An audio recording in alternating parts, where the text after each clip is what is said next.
My friend lives about a block away from my house, and we would often meet in the evening to hang out. One day, we lost track of time, and I ended up missing my last bus at 2 a.m.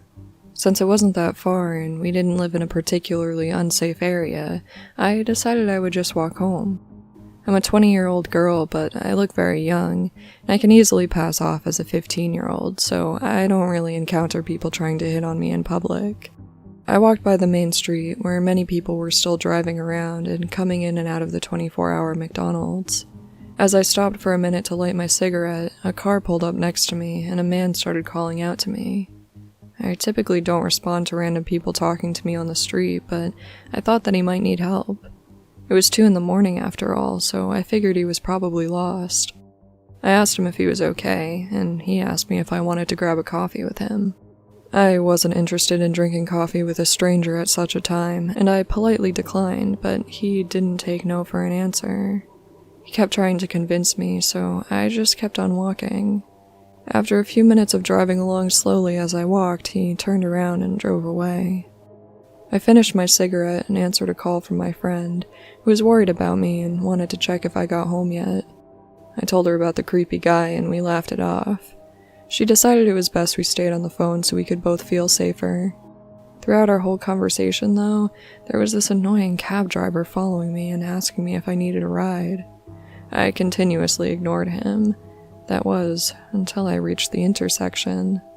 Suddenly, 3 cabs came from different directions and started flashing their lights and honking their horns, scaring the crap out of me. I screamed, "What the hell is going on?" at the closest cab. The driver responded by screaming back, "Look behind you!" When I turned around, I saw a man running away in the opposite direction. I spoke with the cab driver who had warned me about the potential attacker, and he told me that he had watched the interaction with the man who had asked me out for coffee earlier. After turning his car around, he had parked in an alleyway and followed me down the street, hiding behind buildings and bushes whenever I looked behind me. The cab driver had called some of his coworkers he knew were in the area so they could scare him away. Luckily, they all caught up to him right when he was about to grab me. Ever since that day, I refuse to walk alone at night, even if it's just around the block.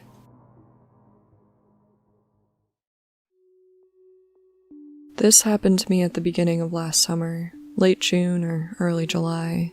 I'm a very friendly person, so much so that my mom and sister are constantly telling me to be more cautious towards the strangers I interact with. I must give off some sort of aura, because people are always randomly approaching me to ask me for directions or simply start a conversation. I live on the A line in New York City and was making my way home after a long day at work. A beggar was on the train and passed all the other passengers, but of course, stopped at me to ask me if I had any change to spare. I usually do, but all I had on me that day was my debit card, so I apologized and told him I didn't have any money. He rolled his eyes and blurted out, "Every motherfucker in this city seems to be broker than me."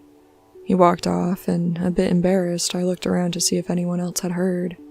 A man to my right in his late 20s was shaking his head, and told me that he had given the guy the same reply, but would have given him some cash if he had any. We both laughed for actually feeling bad that we hadn't given this jerk any of our hard-earned money.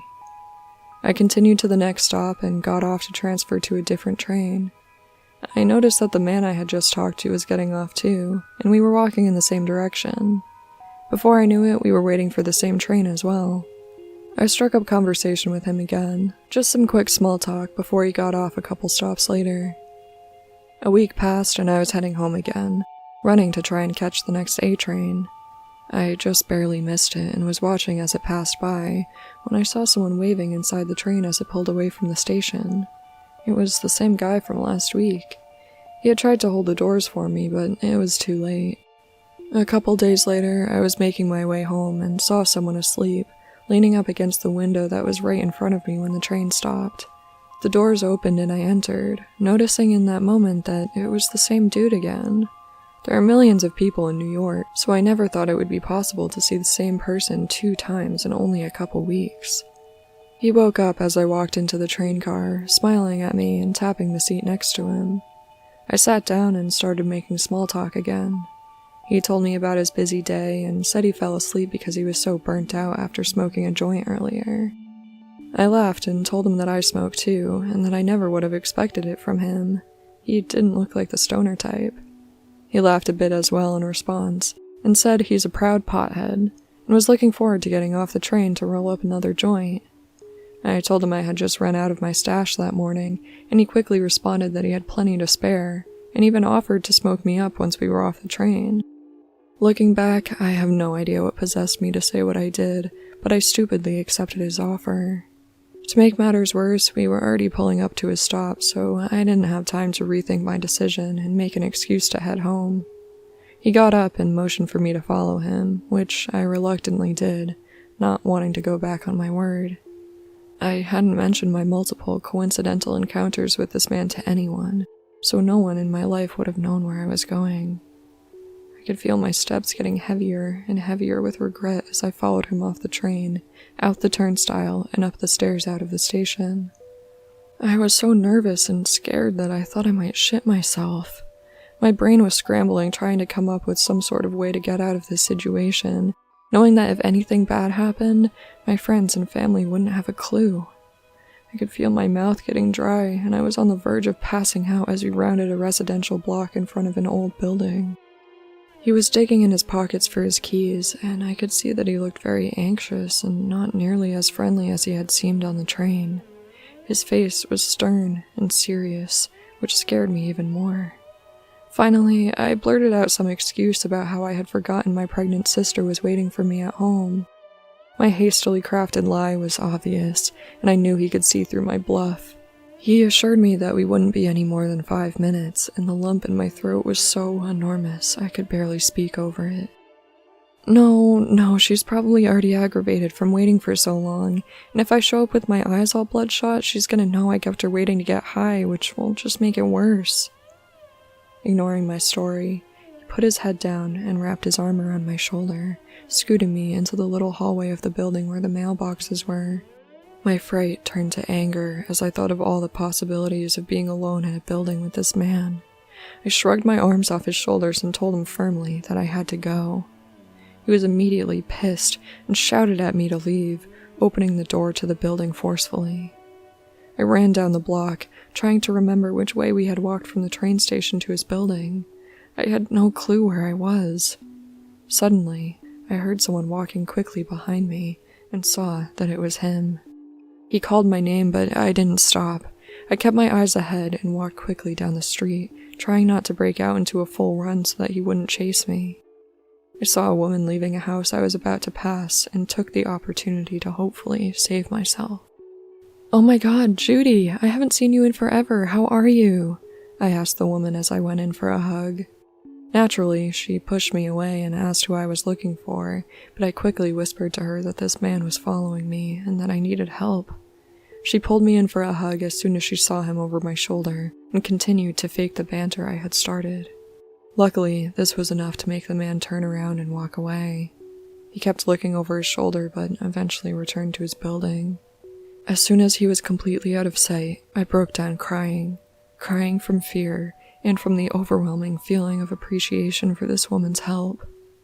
I still don't know what made me accept an invitation to a smoke session from a complete stranger, but I definitely learned a lesson that day. I'm a cosplayer. I'm not famous, but I'm well known enough in my city to be recognized occasionally. A while back, 3 men on a train tried to attack me, and I rarely take the train unaccompanied now, but sometimes I have to. I'd prefer to drive everywhere, but parking in my city is really expensive.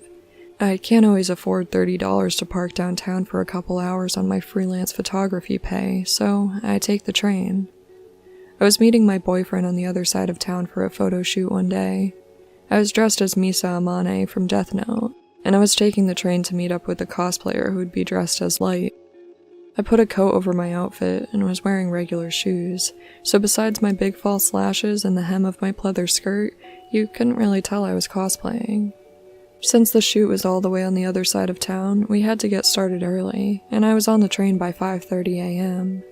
It was Saturday morning, so most of the other people on the train were heading home from overnight shifts. I actually really like the early hours because people typically leave me alone. A man got on the train when we stopped downtown, 6 stops before I was getting off. The other cosplayer texted me to say that he was at the shoot location already. I was texting him back when I saw the new passenger sit directly across from me, despite all of the empty seats. "Hey," he said. I hadn't had any coffee and wasn't up for conversation, so I didn't respond. I pretended not to hear him and kept scrolling through Facebook. He greeted me louder, so I instinctively looked up. "You're really pretty," he said. I didn't respond verbally, just nodded slightly to acknowledge that I heard him. I'm used to people telling me I'm pretty, especially when I've done my makeup for a photo shoot, so I'm not really fazed by these types of comments anymore. He seemed bothered by my lack of response. "Did you hear me? I said you're pretty. You look really hot." Annoyed, I responded that I did hear him, and I agreed. I was pretty.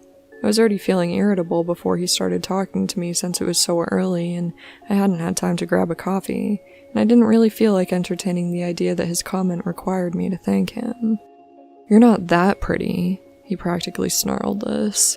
"Vain bitches like you should be taught a lesson." I've gotten this reaction before from men, usually online or from catcallers. Some of them have this misogynistic idea that you're only what they say you are.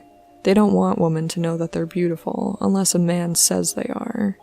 Again, I'm used to hearing this, so I rolled my eyes and went back to looking at my phone. There were 4 stops left at this point. I was vaguely aware that we were about to go through a long tunnel, but the lights in the train were on, so I wasn't too worried. Until he spoke up again. Before I knew it, he was loudly threatening to cut my face. A few other passengers looked up at this point, and I was getting a little nervous. A few people got onto the train at the next stop, which was the last downtown stop.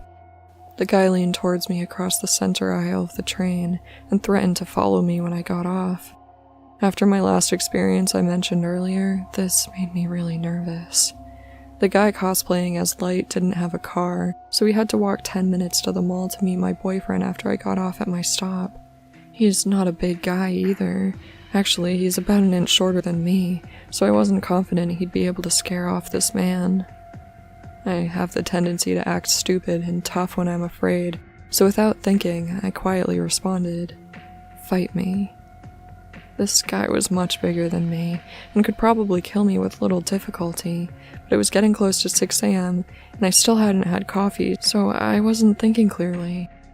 As we passed through the tunnel, he started yelling more threats at me.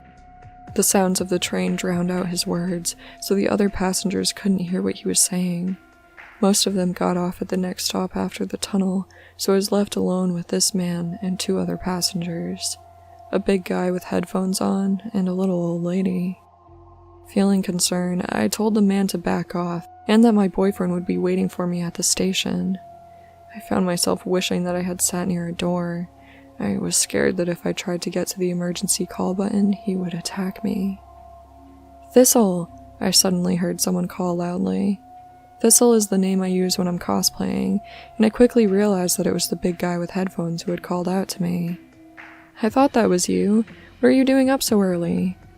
He walked over to where I was sitting and sat down next to me. I didn't recognize him, but it was clear he had heard the threats from the man across from us and was coming to defend me. I did my best to respond cheerfully, telling him that I was meeting up with friends, and avoiding eye contact with the guy across the aisle. I told him I was getting off at the next stop, and he happily replied that this was his stop as well. The guy had leaned back in his seat, but was still glaring at us. Headphones guy got off the train with me at the next stop and walked with me to meet up with my friend, and even continued to walk with us to the mall. The creepy guy from the train followed us for a few blocks, but eventually lost interest and disappeared. I was still feeling on edge, so Headphones guy waited with us until my boyfriend arrived. We wound up giving him a lift home since he had actually gotten off 5 stops early to help me out. I still don't know if the creep from the train actually would have hurt me, but I'm so thankful that this man was there to make sure I didn't have to find out.